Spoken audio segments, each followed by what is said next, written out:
Pour la 4e année consécutive, le Forum Galien Afrique se déroule en terre sénégalaise du 7 au 11 décembre 2021. Le Forum Galien Afrique offrira une plateforme d'échange exceptionnelle autour du thème « L'Afrique se mobilise pour la sécurité sanitaire mondiale ». Placé sous la présidence effective de son Excellence Macky Sall, président de la République du Sénégal, le Forum Galien Afrique réunira des experts scientifiques des secteurs de la santé, de l'environnement, d'éminentes personnalités politiques et de la société civile, d'anciens récipiendaires de prix Nobel et des centaines d'étudiants en médecine.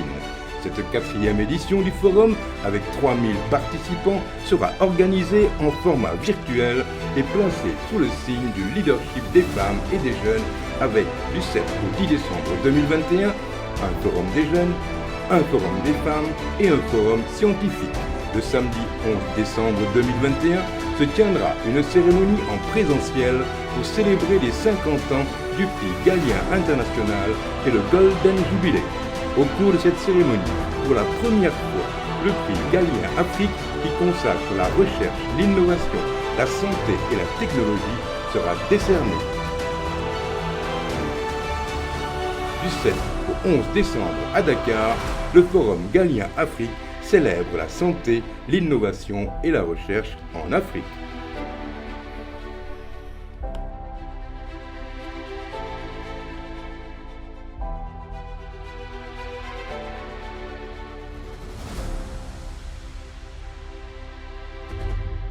Bonjour, good afternoon, bon dia pour nos amis lusophones.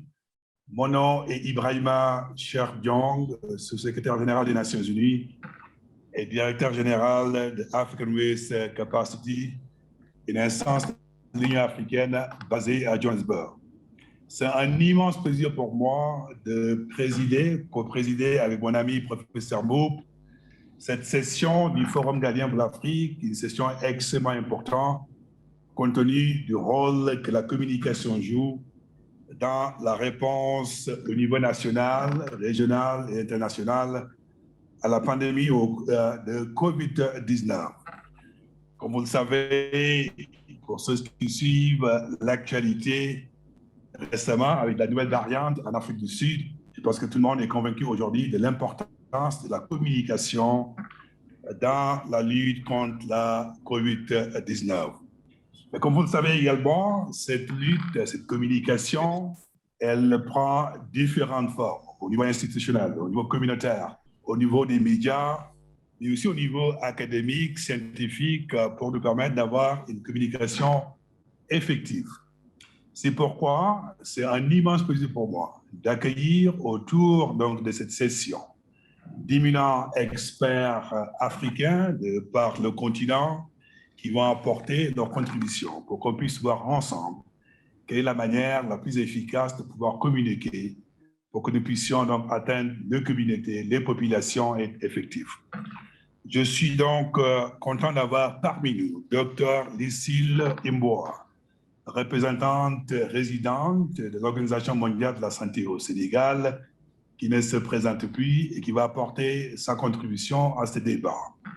Nous aurons également un professeur Djibi Diakhaté, un sociologue sénégalais qu'on ne présente plus de par sa pertinence, mais aussi de par son expertise, qui va nous apporter sa perspective, surtout par rapport à la gestion des médias qui ont un rôle extrêmement important. Nous aurons également un professeur Samba Sow, qui est donc un professeur renommé qui nous vient donc du Mali, de par sa compétence, mais qui va aussi apporter sa contribution au niveau donc, de la contribution au niveau académique, un participant extrêmement important. Et nous aurons également Amadou Kanouté, qui est donc le président de l'ONG SICODEF, qui va apporter la contribution de la société civile, des ONG africaines, sur ces débats aussi importants. Et enfin, nous aurons avec nous Dr Kidiji Kitai, directeur général de Amref, qui nous vient donc du Kenya, qui va aussi apporter une perspective des ONG dans ce débat extrêmement important. Nous aurons donc autour de cette conversation des points de vue qui peut-être divergent, mais qui se complètent, mais tout ceci fait partie de la dimension multidimensionnelle de la communication de crise. Et c'est la raison pour laquelle je vais commencer par ma sœur, Dr. Lucille Imvoie Niavi, qui est donc la représentante résidente de l'OMS au Sénégal, de par son organisation qui a été impliquée dans une étude qui a regardé un petit peu les rôles, les défis et les perspectives de la communication sur les risques et l'engagement communautaire et qui va nous parler un petit peu de ce qui découle de cette étude. Qu'est-ce qu'on peut tirer comme résultat et quelles sont les leçons apprises? Docteur Lucie, à vous. Merci, Monsieur Ndion. Je suis heureuse de me retrouver sur ce plateau et participer encore une fois au nom de l'OMS au Forum Galien. Et comme vous le savez, depuis l'année dernière, le monde entier subit la pandémie de la COVID-19 et l'OMS, dans son rôle de lead dans le secteur de la santé, a guidé les États membres pour une riposte efficace. Et la communication de risque et l'engagement communautaire est une composante importante de cette riposte. Alors, la communication de risque et l'engagement communautaire, c'est une discipline nouvelle qui a connu son expansion au moment de l'épidémie à virus Ebola qui a sévi il y a quelques années en Afrique de l'Ouest et qui a été aussi notée en Afrique centrale et au-delà. Alors, c'est une discipline nouvelle qui utilise un modèle intégré avec une gamme complète de canaux de communication au rang desquels on peut citer les médias de masse, les réseaux sociaux et diverses expertises sont impliquées. Alors, qu'est-ce que c'est que la communication de risque? La communication de risque, c'est un échange d'informations, de conseils et d'opinions entre des experts et des personnes qui sont confrontées à un danger, à une menace pour leur survie, leur santé et leur bien-être économique. Et ces personnes qui sont menacées, lorsqu'elles ont l'information, elles peuvent prendre des décisions pour atténuer les effets du danger, de la menace et se prémunir de ce danger-là. Et c'est ce que nous avons essayé de faire avec les États membres, mais en plus avec d'autres partenaires, avec les communautés, tout au long de la pandémie de COVID-19. D'accord, Lucie, on va rester... Allez-y. Non, ce que je voulais dire, c'est que la communication de risque a obéi à certains principes. Si vous n'instaurez pas la confiance, les communautés ne vous écouteront pas. Et il faut également qu'on puisse faire preuve de transparence et d'efficacité dans la communication. Cela veut dire qu'il faut s'appuyer aussi sur des preuves. Absolument. Je vais essayer d'aller un peu plus loin parce que quand même dans les pays où vous travaillez l'OMS, y compris le Sénégal, l'interlocuteur principal pour gérer la crise en communication, ce sont les ministères de santé. Et comme vous le savez, ils sont un peu quand même débordés à cause de la crise. Je me pose la question de savoir comment est-ce que vous travaillez concrètement avec les ministères de santé pour pouvoir les aider à renforcer les capacités de communication, pour pouvoir gérer la crise du point de vue de la communication. Comme je l'ai dit, la communication de risque et l'engagement communautaire, c'est une discipline nouvelle et il était important qu'au début de la pandémie, on puisse faire comprendre à notre partenaire national, qui était le ministère de la Santé, ce que c'était que la communication de risque et comment s'y engager. Et pour cela, nous avons renforcé les capacités et nous avons collaboré avec le ministère de la Santé pour former tous les acteurs qui pouvaient être impliqués dans cette communication de risque. Donc, on a renforcé les capacités. Parfait. Alors, on va quitter un peu cette dimension institutionnelle de l'OMS et passer à une dimension académique. Et là, je vais faire intervenir le professeur Samba Sow, qui naturellement, de par son rôle universitaire, a aussi un rôle important dans la gestion donc, de crise de la communication. Et professeur Samba Sow, j'ai envie de vous demander un peu de partager avec nous le rôle, la responsabilité de la communauté scientifique africaine Comment voyez-vous le rôle de la communauté scientifique africaine dans la communication, dans la désinformation, la méfiance par rapport à cette crise dans laquelle chacun a un rôle à jouer? Professeur, à vous.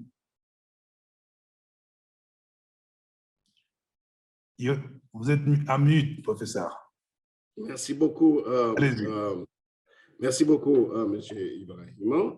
Merci pour l'invitation aux organisateurs de cet important événement. Je voudrais commencer par dire tout de suite que vous évoquez là un vrai problème qui, au-delà de l'aspect médical, scientifique, en tout cas, est un défi majeur pour l'ensemble des urgences sanitaires et l'ensemble des grandes actions de santé publique. Pour résoudre ce problème, nous devons tout d'abord faire l'effort de comprendre les causes et de la méfiance des populations, qu'elles soient culturelles, qu'elles soient économiques ou qu'elles soient scientifiques, spécifiques à certaines régions ou à certaines communautés ou à certains groupes ethniques ou à certains groupes socioculturels. Ceci est très important.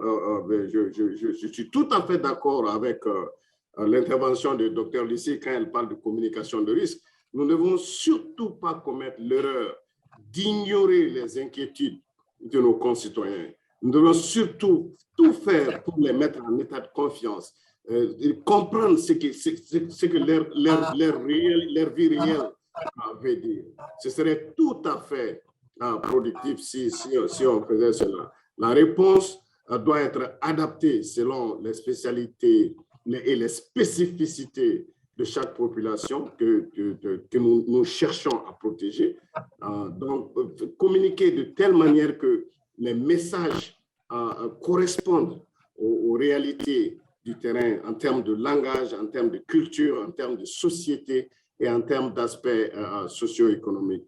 C'est en prenant en compte ces aspects particuliers, ces caractéristiques particulières de chaque situation que nous serons le plus à même de convaincre et de sauver les vies à ce niveau. Elle a évoqué l'exemple de Ebola.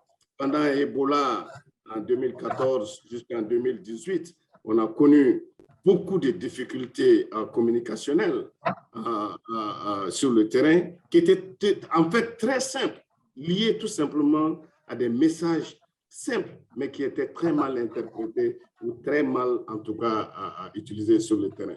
Donc, j'insiste sur ce point.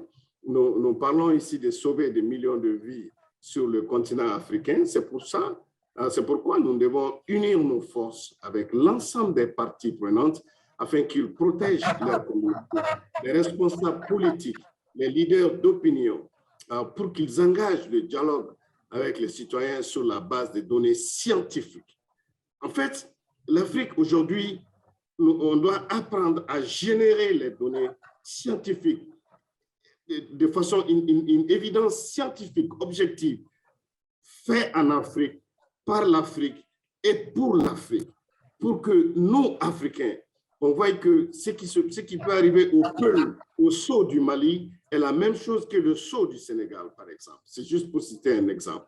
Donc, sans cacher les risques, mais en présentant une vision claire, objective de la situation. Pour quoi nous appelons toutes les personnes de confiance au sein des différentes communautés à soutenir les scientifiques et le personnel de santé dans les efforts, en tout cas dans cet effort mondial pour protéger la population. Vous avez beau avoir un bon vaccin, par exemple, ou un bon traitement contre Covid, si une seule petite rumeur se glisse dans une communauté, c'est fini. Ce vaccin n'atteindra jamais là où, en fait, parce que l'essentiel, ce n'est pas d'amener le vaccin à l'aéroport ou à la télé, c'est de mettre le vaccin dans le muscle, c'est de mettre le vaccin dans l'organisme pour qu'il puisse travailler. Donc, la communication vraiment de risque est très importante. Et il y a aussi la communication à grand impact, et une communication adaptée à la science. Et aujourd'hui, pourquoi l'Afrique est en retard, très en retard dans beaucoup de protocoles, dans beaucoup de programmes de recherche?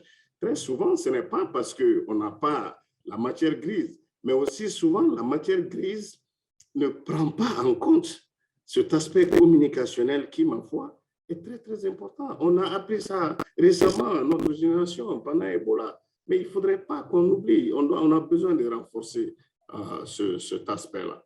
Donc, vraiment, c'est un engagement, c'est en engageant la discussion avec les populations que nous pourrons convaincre les interlocuteurs en leur soumettant les données scientifiques que nous collecterons un peu partout, donc accumulées depuis des décennies par le biais de la presse, de vous-même, par les réseaux sociaux et par les voix des leaders de confiance. Il faut vraiment des leaders locaux de confiance. Vous n'allez pas chercher un leader en dehors de l'Afrique ou en dehors d'un pays pour l'amener dans un autre pays pour qu'il puisse convaincre sa communauté. Non, utilisez les compétences locales en matière de communication et nous voudrons à bout lutter contre les fausses informations. C'est vraiment ce à quoi nous travaillons au sein de l'initiative Voix africaine de la science.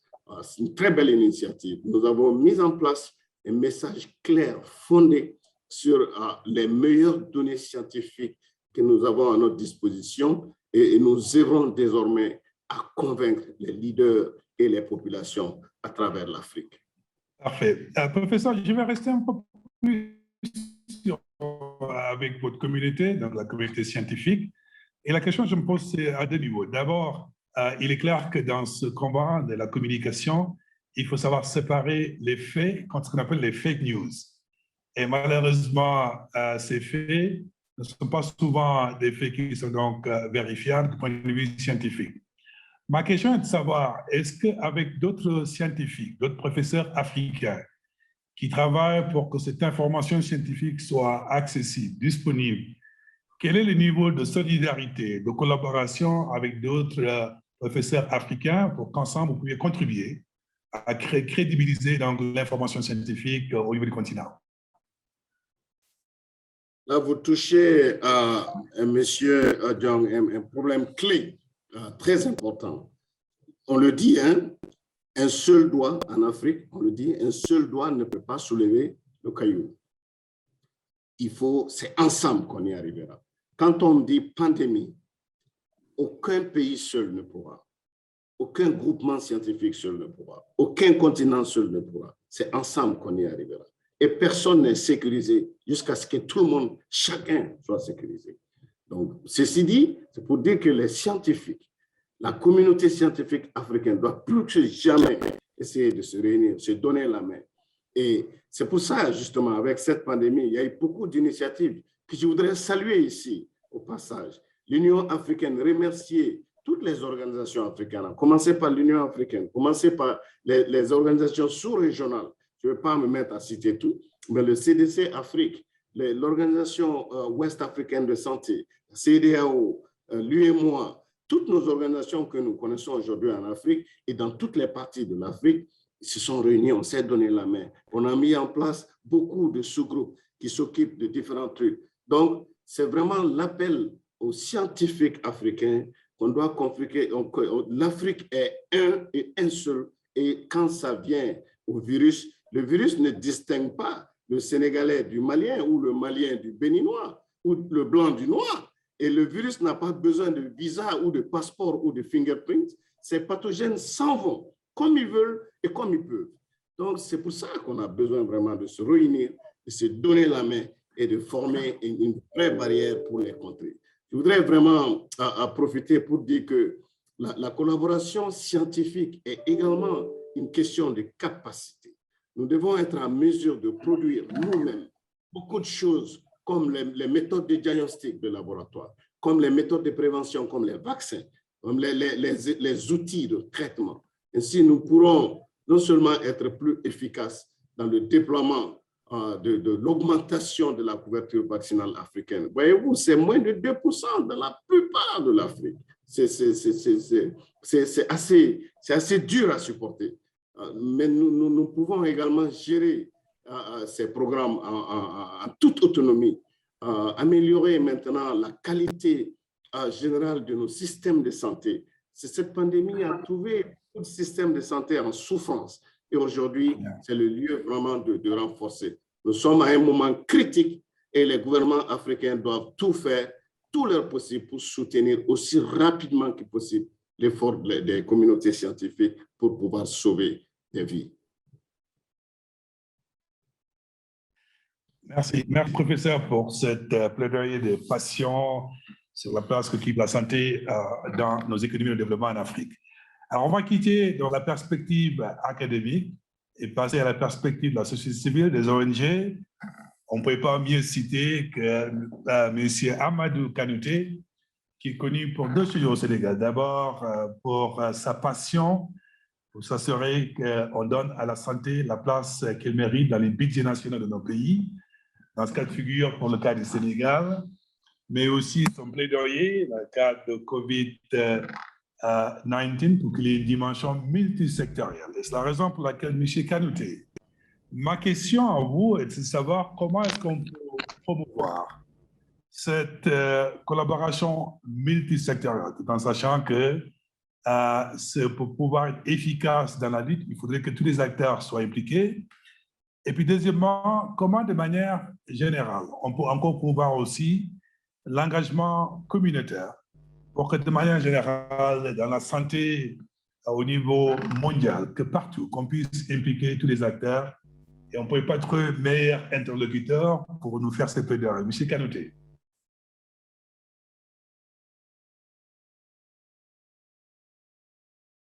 Allez-y.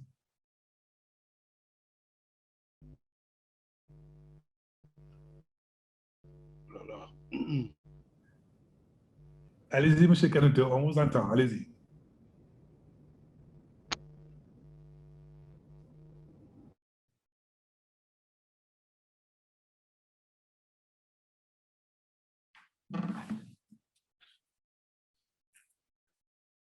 Monsieur Kanouté, en attendant que vous nous entendez, on va revenir vers vous. On va passer à notre dernier intervenant. On va revenir vers vous le temps qu'on fixe la partie technique. Monsieur Kanouté, vous nous entendez? Moi, je vous entends, mais est-ce que vous m'entendez? Nous vous entendons. Allez-y, Amadou. Très bien. Merci beaucoup, Ibrahim. À votre question de savoir donc comment nous pouvons promouvoir cette coopération multisectorielle, et j'ajouterai multi-acteurs pour l'engagement communautaire en vue d'une santé, d'une sécurité sanitaire mondiale. Un modèle me vient à l'esprit, c'est le modèle du GFF, le Global Financing Facility, où ensemble, avec toutes les parties prenantes, l'État, le secteur privé, les collectivités territoriales, la société civile et les OCB, les organisations communautaires de base, les partenaires techniques et financiers, nous avons pu ensemble formuler le dossier d'investissement du Sénégal. Ensemble, nous avons identifié les priorités. Ensemble, nous avons dit quel était le gap de financement. Ensemble, nous avons dit comment nous allions nous organiser pour que les communautés et les autres parties prenantes puissent trouver une solution pour la santé de la mère, de l'enfant, des adolescents et pour la nutrition. Ça, c'est un modèle que nous sommes en train de tester au Sénégal et qui est en train de faire sa preuve. Ibrahima, pourquoi il est important, avant le comment, pourquoi il est important que nous puissions avoir cette collaboration multisectorielle et multi-acteurs? Mais c'est d'abord parce que c'est la nature des pandémies qui nous y oblige. Un virus né à Wuhan s'est retrouvé au Sénégal. Pourquoi? Parce que nous avons globalisé nos économies. Et en globalisant nos économies, évidemment, nous avons globalisé les risques sanitaires. Mais alors, la sécurité sanitaire mondiale sera menacée si on ne veille pas à ce que le patriotisme vaccinal ou curatif n'est pas érigé en politique. Si nous ne veillons pas à ce que la stigmatisation des pays transparents soit érigée en règle de relations internationales. Si enfin on ne veille pas à ce que nos pays, nos budgets nationaux, ceux des collectivités territoriales, ne prennent pas en charge de manière adéquate le financement de la santé. Ces trois éléments sont importants si nous voulons avoir une sécurité sanitaire mondiale.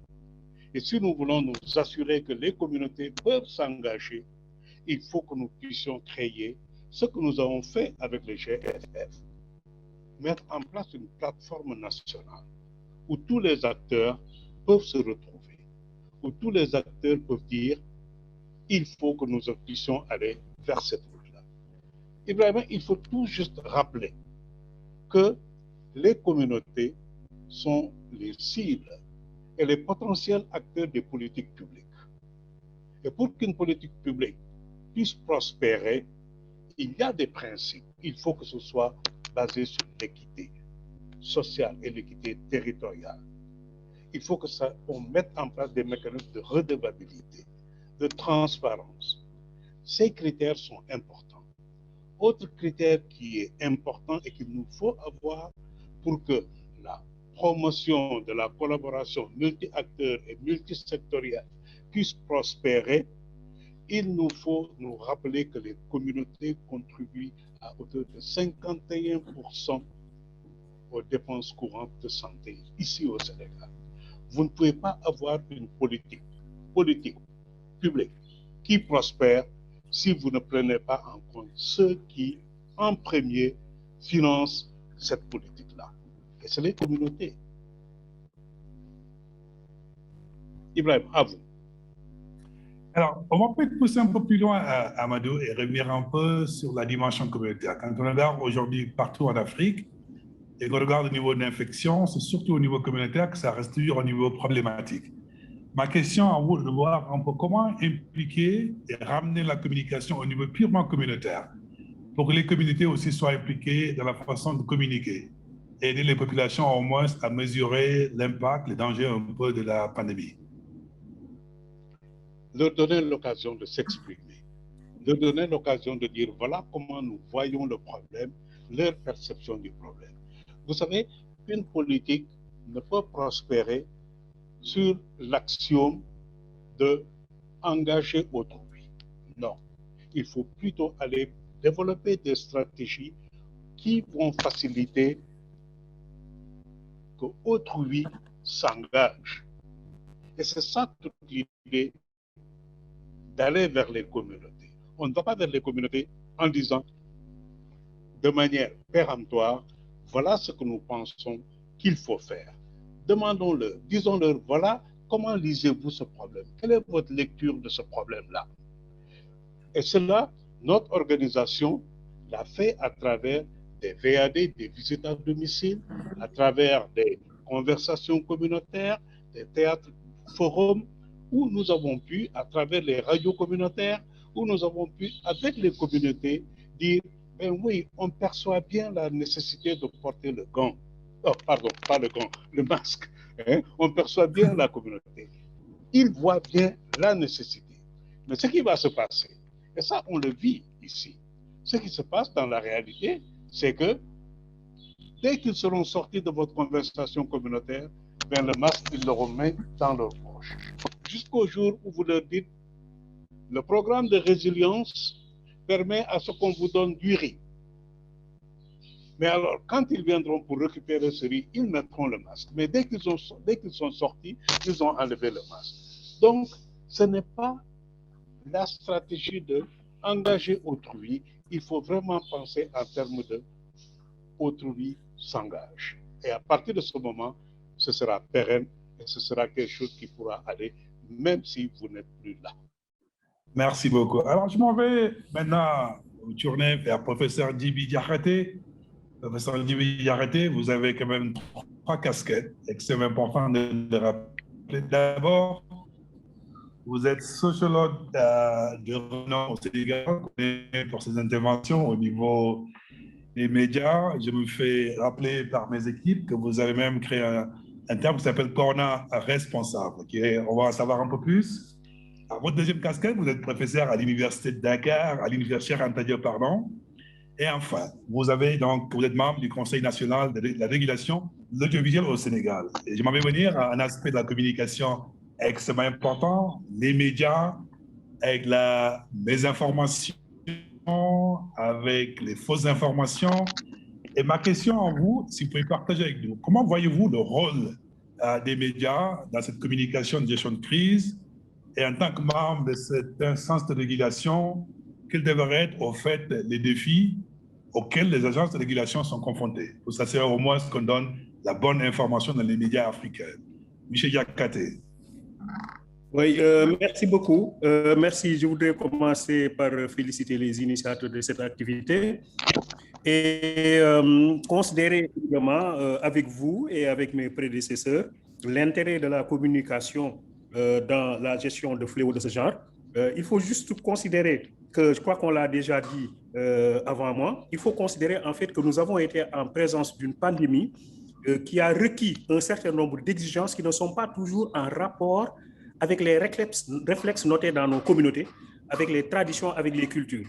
Ce que l'on sait, c'est que la maladie ne veut pas de rencontre, ne veut pas de brassage, ne veut pas de milieu où il y a beaucoup de monde, ne veut pas de salutations charnelles, entre guillemets, etc. Or, vous avez tous ces éléments qui ne sont pas en relation avec les réflexes en termes de culture, avec le patrimoine, avec les façons de voir des gens. Donc, à partir de ce moment-là, il y a eu, si vous voulez, une sorte de disjonction entre les exigences portées par la maladie et que l'individu est obligé de garder une distance. À un certain moment, on parlait même de distanciation sociale qui pose problème dans nos communautés. Hein. Après, on a parlé de distanciation physique, mais même avec ça, pour embellir, ça pose problème. La notion de distanciation dans les communautés africaines, dans les sociétés africaines, est un problème. Juste pour prendre cet exemple-là, pour montrer évidemment qu'à partir de ce moment, il fallait forcément accompagner l'activité d'un travail d'explication en mettant en avant, quelqu'un l'a dit avant moi, en mettant en avant les personnes qui sont porteurs de dynamique communautaire. Donc, au niveau des localités qui bénéficient d'une certaine légitimité communautaire et qui peuvent aider, évidemment, dans ces conditions-là, à permettre aux gens de s'adapter aux prescriptions qui ont été édictées par les professionnels de la santé. Et c'est ça que j'appelle le comportement corona responsable. Le comportement corona responsable consiste à dire, en fait, que moi, je garde la distance physique, je ne vais pas dans les grandes cérémonies. Donc, le comportement est corona responsable parce que c'est un comportement qui est en phase avec les prescriptions des professionnels de la santé.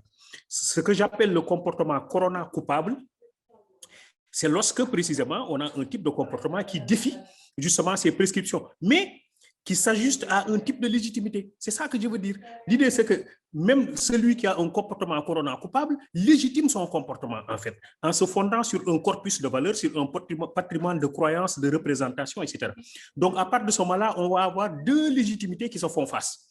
Une légitimité institutionnelle et médicale qui enjoint les gens à avoir un type de comportement donné, et une légitimité sociale, culturelle, des fois même religieuse. Au Sénégal, par exemple, on a eu ce problème, hein, des marabouts, des imams qui ont appelé à la prière en mettant en avant la légitimité religieuse, la légitimité spirituelle, et en défiant. Et toutes ces deux légitimités disent, pourtant, nous travaillons dans le sens de lutter contre la propagation de la pandémie. C'est-à-dire que ceux-là qui ont appelé à la prière considèrent que c'est par la prière seulement, par les invocations, par le rituel, qu'on peut en arriver à lutter contre. Donc, les gens disent, nous sommes d'accord pour les objectifs à poursuivre, mais en termes de conduite à adopter, les conduites sont différentes. Et c'est là où la communication pouvait jouer un rôle important en faisant en sorte que la question de la santé ne relève pas seulement du cadre médical, qu'il fallait avoir une approche beaucoup plus holistique, beaucoup plus systémique de la santé,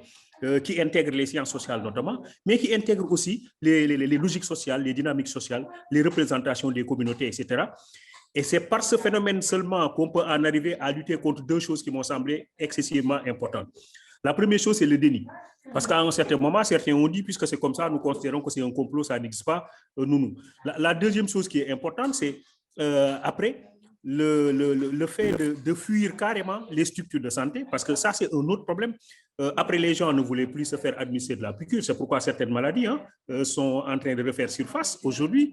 La poliomyélite, etc., etc. Donc, les gens ont abandonné carrément les structures de santé. Ça a posé de sérieux problèmes. On va mesurer les conséquences dans les jours ou dans les semaines à venir. Mais disons simplement qu'il y avait un travail à faire au niveau communautaire. Alors, je voudrais juste rapidement monsieur le modérateur, rappeler une expérience que nous avons développée ici au Sénégal et que nous avons appelée Navetan Covid. Alors, la compétition Navetan est une compétition sportive et communautaire qui se développe pendant les vacances au Sénégal et qui mobilise les jeunes au niveau des quartiers. Alors, nous avons développé une expérience dans une commune qui est très peuplée à Dakar, qui s'appelle la commune de Grand Yoff, qui regroupe 66 quartiers et 19 associations sportives et culturelles.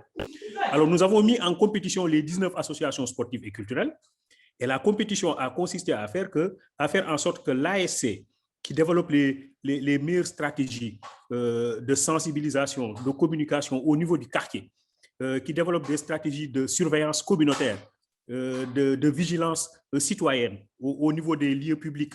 Donc, cette ASC qui fait ça pendant 3 mois gagne la coupe. Donc, il s'est agi de matchs de football, mais essentiellement articulé. Ce n'était pas le ballon ici, c'est la sensibilisation. Et au terme de 3 mois, l'ASC qui aura réussi à faire en sorte qu'il y a des comportements corona responsables dans la zone qu'elle polarise, cette ASC, Association sportive et culturelle, remporte la coupe. Bien. Voilà, et nous avons eu l'ASC qui est dans le quartier le plus populaire de la commune de Grand Yoff, et qui s'appelle l'ASC Dolé, qui à l'arrivée a gagné la coupe par un travail de sensibilisation qui a mobilisé les artistes, les lutteurs, les chefs de quartier, les Badjanougor, etc. Et au bout de 3 mois, les arbitres, parce qu'on avait des arbitres qui sillonnaient les quartiers tous les matins pour voir ce qui se passe, alors les arbitres ont décidé que c'est cet ASC-là, en rapport avec le district de santé qui nous a donné les statistiques aussi, en fonction des quartiers, nous avons pu dire, voilà l'ASC qui a gagné la coupe. Alors, mais, professeur Diarraté, je ne veux pas quand même vous faire laisser partir sans quand même revenir sur la question des médias. On est quand même dans une course à l'information où il y a les fausses informations et les fake news. Ma question, faisant partie d'une institution de régulation, est-ce qu'il y a un message à faire passer pour que les médias, autant ils ont envie d'informer, mais qu'on puisse au moins s'assurer qu'il n'y a pas de fausses informations qui peuvent avoir des conséquences énormes, en fait? Oui, nous avons essentiellement travaillé à développer, à renforcer les médias qui étaient sur la bonne information et les médias qui développaient des activités permettant de développer des réflexes corona responsables. Par exemple, on a vu des télévisions qui ont développé des programmes scolaires, des programmes carrément scolaires, des cours de mathématiques, des cours de lettres, des cours d'histoire et géographie, etc. Et ça permettait aux enfants qui sont restés à la maison de rester scotchés devant leur télévision, de suivre des programmes. C'était une didactique à travers les médias. Et de tels médias, nous les avons identifiés et nous les avons renforcés, nous les avons accompagnés. Et c'était une façon de dire, voilà le modèle qu'il faut développer. Parce qu'en l'espèce, c'était un peu difficile de travailler dans la sanction parce que les fake news se sont essentiellement développés à travers les réseaux sociaux et avaient pris une avance, une très grande avance par rapport aux informations institutionnelles avérées. Bien avant, les réseaux sociaux avaient commencé à développer des choses sur les vaccins, sur le déni, sur la théorie du complot, etc. Et beaucoup avaient été emportés par ces fake news. Maintenant, lorsque les médias, que nous supervisons, donc les télévisions notamment au niveau du CNRA, ont commencé à entrer dans la danse, premièrement, nous sommes très intéressés aux médias qui relaient les informations venant des professionnels de la santé, donc les informations institutionnelles, les bonnes informations, mais qui développaient en même temps aussi des initiatives permettant notamment aux jeunes, parce qu'on s'est rendu compte que le problème se posait surtout avec les jeunes, permettant aux jeunes de rester devant les télévisions, non seulement de recevoir des informations beaucoup plus avérées par rapport à la maladie, mais aussi, comme nous l'avons dit tantôt, de développer leurs capacités académiques. Et effectivement, il faut dire qu'au Sénégal, beaucoup d'organes de presse ont joué le jeu dans ce sens-là, en développant des cours que les élèves pouvaient suivre au niveau des télévisions. Même s'il nous est arrivé des fois de revenir sur certains intervenants, parce qu'on nous a signalé que certains professeurs n'ont pas fait un bon cours, il y a eu des erreurs dans la présentation, ça aussi c'est un autre problème. On a voulu soigner une maladie quelquefois en créant une autre maladie, et là nous sommes intervenus des fois pour recadrer et pour rappeler aux gens, oui, que c'est bon de faire les cours à la télé, mais il faut le faire aussi en respectant les normes académiques. Merci beaucoup, professeur, pour cette perspective donc, des médias, extrêmement important. On va passer à notre intervenant qui va apporter une autre perspective communautaire. La question, je vais la poser en anglais parce que La personne nous vient du Kenya. Dr. Gitari, I'm going to get to you actually very quickly, finally get to you with our question. And I think you bring in a unique perspective here, and that is the multi-sectoral kind of perspective, as well as the community kind of involvement. So my question to you, if you could just share with us with regard to your organizations, some of the specific actions or initiatives you've undertaken, and make sure that multi-sectoral dimension and the community engagement is fully actively respected as we engage in the communication. So George, over to you. Yeah, thank you, Ibrahim, and thank you very much for having us. And I share the sentiments of the earlier speakers regarding the need for us to appreciate that disease starts and ends at the community. So community is so important. It is the center of whatever we do in pandemic preparedness and response. So as Amref Health Africa, we've worked in the last close to 2 years now, I guess, with various sectors to ensure this happens. And it's because we appreciate that the various actors bring unique strengths and capabilities in preparedness and response, and particularly response now. And it's also because we appreciate, and all of us here appreciate that a pandemic like COVID is not just about lives. It's not about saving lives. It's also about saving livelihoods. And therefore, you need to bring all these actors together so that you can save lives, but also save livelihoods. In fact, I remember sometimes when we engage with the communities, and they would tell us, actually, anger is going to kill us before the virus kills us. And I want to repeat, anger is going to kill us before the virus kills us, because our businesses have gone down. And as Kanutu was saying, or someone, people were locked in houses, they could go out to farm, they could go out to do their small businesses, and 70 to 80% of people across Africa who live in urban areas depend on small and micro enterprises to feed their families.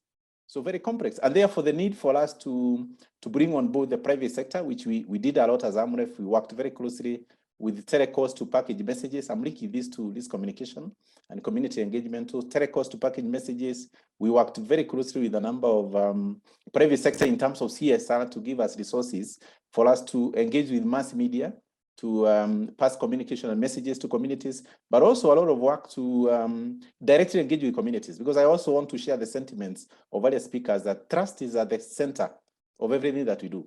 So we engaged a lot with religious leaders, and there are interreligious councils across the countries where we worked, 10 of them, worked very closely with cultural leaders who are very powerful in their communities, because communities is about where the message is coming from, as we'll be discussing. And then 2, of course, religious leaders, but as you know, because Amref is a health NGO, we work very closely with community health workers, and we've been pushing that agenda for years. So we worked with hundreds of thousands of community health workers in communities, providing them with the messages, but also training them to be able to pass those messages. But I want to say this, Ibrahima, as I near a close. The most important thing that we've learned as Amref is that actually global security is a question of equity. It's a question of equity. It is a question of, and what I want to pose to the team here is something that we learned. We realized that even as we are passing messages through the mass media, even as we are doing outreaches, we had to think of the last mile populations. Last mile populations in rural and urban areas, last mile populations in particular looking at people living with disabilities. Because we realized we were doing messages, but people who are visually impaired cannot watch a TV, cannot see messages on TV. People who have hearing disabilities cannot get messages over radio, whether the message is in local language or English or French or Kiswahili, which is spoken in Central and Eastern and Southern Africa. So then we engaged with the ministries of health in Zambia and a couple of other countries to develop braille messages for people who had challenges, leading messages that most of us would easily assume that you are reaching the larger population, of course. But then there's a question of equity. And I want to close by saying that now what we are realizing is for us to communicate effectively, for us to prepare well and respond well, we have to go back to the basics. And the basics is asking ourselves, how do we invest more to ensure that our populations in Africa have access to healthcare? How do we ensure that our countries in Africa are able to drive the agenda of universal health coverage? Because those are the basics of communication. Those are the basics of risk communication, the basic of strengthening health systems for resilience and preparing for the current, but also the next pandemic, which we don't know when it's coming. Over to you, Ibrahima. Exactly. Thank you very much, George, for that impassionate intervention and giving your perspective from where you sit. I know this conversation could go on for many, many, many hours to go, given the passion and the speakers we have around the table, but unfortunately, we have to come to close at some point. Et je vais peut-être revenir vers chaque interlocuteur de manière extrêmement rapide et demander, par exemple, à commencer par Dr. Lucy, s'il y a un message, une recommandation que vous souhaiteriez qu'on retienne de cette conversation, quel serait ce message pour qu'on puisse prendre ça comme étant le mot de la fin? Dr. Lucy.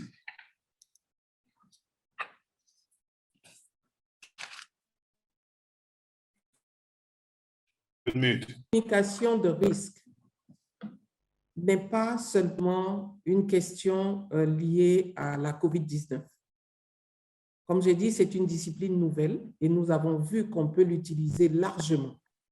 Et même lorsqu'on veut l'utiliser pour des urgences de santé publique, elle doit être divulguée au moment de la préparation. Il faut préparer les acteurs. Et aussi, il n'est pas faire un plan de communication de risque n'est pas une fin en soi. Il faut un financement pour pouvoir mettre en œuvre les interventions. Donc, je pense que la question du financement et du financement domestique pour pouvoir mettre en œuvre la communication de risque est fondamentale. Autrement, nous allons initier des interventions que nous ne pourrons pas finaliser pour permettre l'engagement communautaire qui est recherché. Donc, financement domestique et continuer de divulguer la communication de risque. Merci. Parfait. Bon, merci beaucoup, Dr. Lucy. Professeur Diakhaté, s'il y a un message au mot de la fin que vous voulez qu'on retienne cette conversation, quel serait ce message?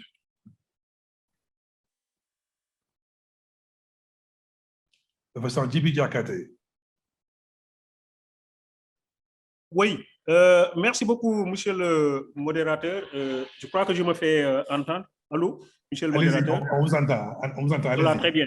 Oui, merci beaucoup. Alors moi, mon message est très simple. Je crois qu'il faut continuer à aller vers les communautés. Je crois que c'est... Et puis, considérer que le combat n'est pas du tout gagné parce qu'en réalité, madame qui vient d'intervenir tout de suite a considéré évidemment qu'il faut avoir une approche holistique de la chose. Vous avez l'économie, vous avez l'emploi, vous avez la politique, vous avez beaucoup de choses, vous avez la spiritualité, beaucoup de choses qui sont ensemble et qu'en conséquence, il me semble qu'il faut continuer à aller vers les communautés. Le message n'est jamais suffisamment clairement délivré et définitivement compris.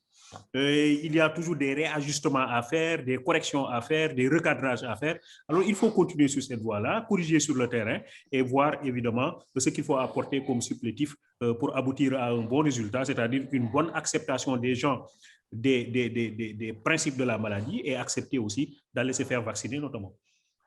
Merci beaucoup. J'aime bien ce message sur le vaccin. Je suis sûr que le ministre de la Santé vous a bien entendu, M. Diakhaté. Merci beaucoup. Professeur Samba Sow, quel serait le message de la fin, cette recommandation forte que vous voulez qu'on retienne de cette conversation?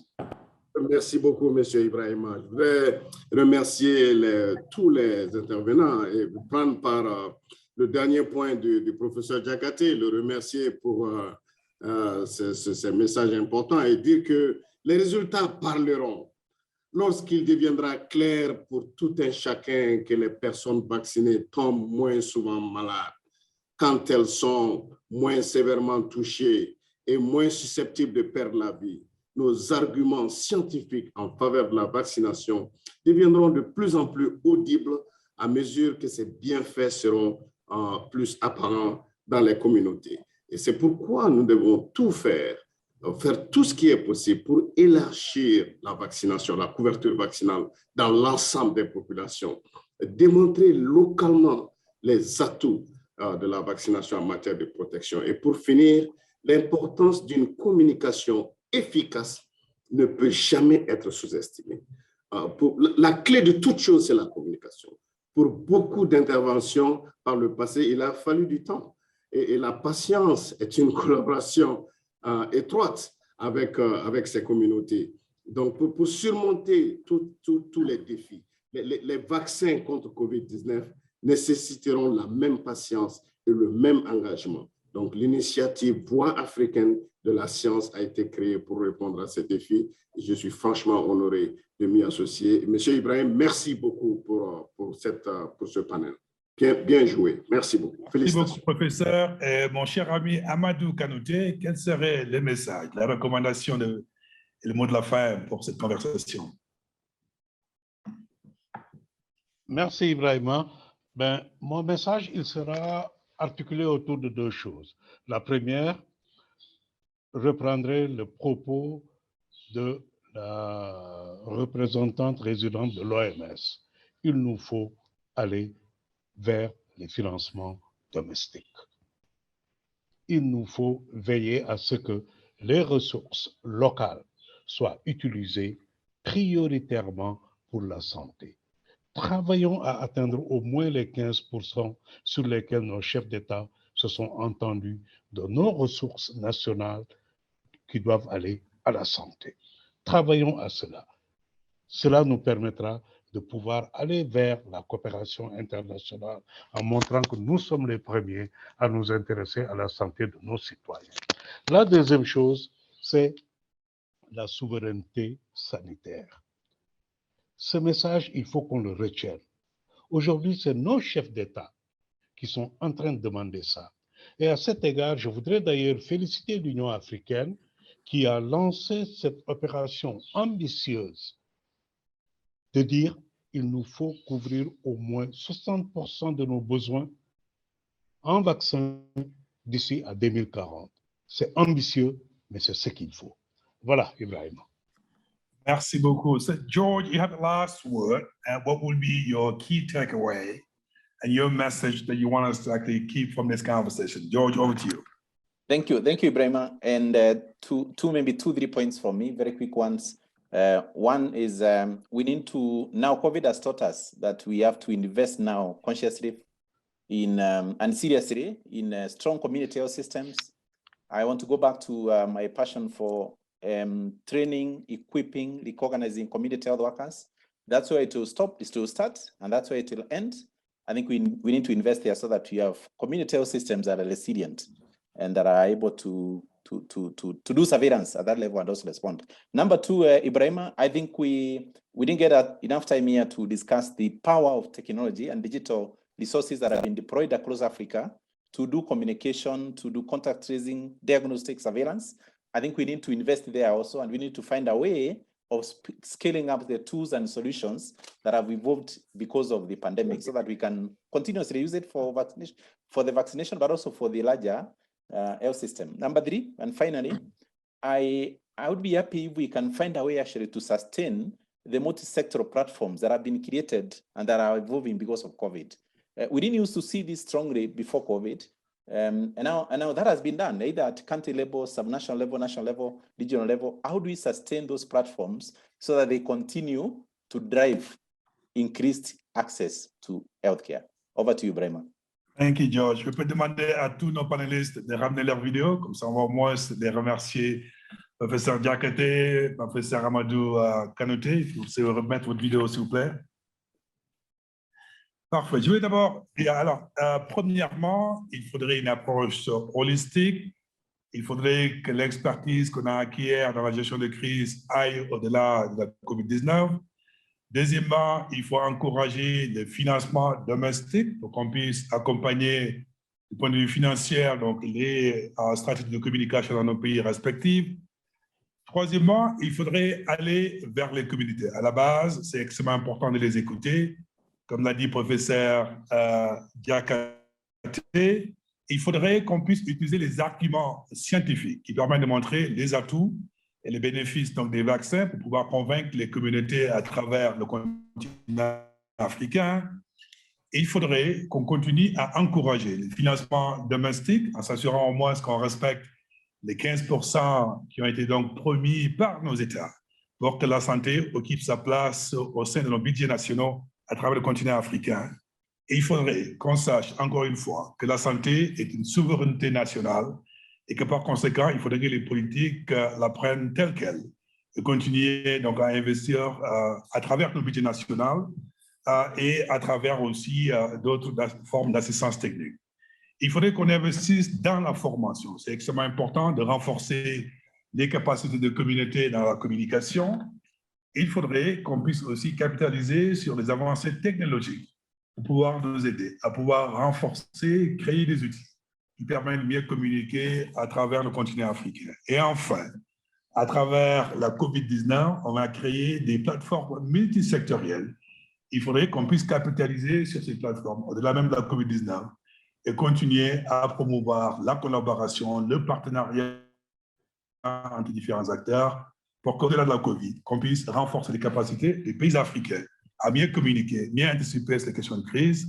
Sur ce, je voudrais donc applaudir tous les panélistes pour le travail extrêmement bien fait et demander et remercier les organisateurs, mais aussi les personnes qui nous suivent virtuellement pour ce débat extrêmement passionnant.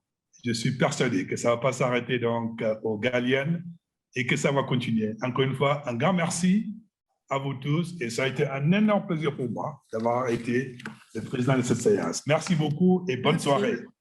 Merci, au revoir. Merci, Ibrahima. Au revoir. Merci.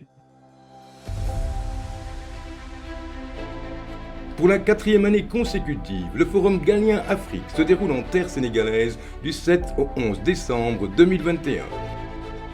Le Forum Galien Afrique offrira une plateforme d'échange exceptionnelle autour du thème « L'Afrique se mobilise pour la sécurité sanitaire mondiale ».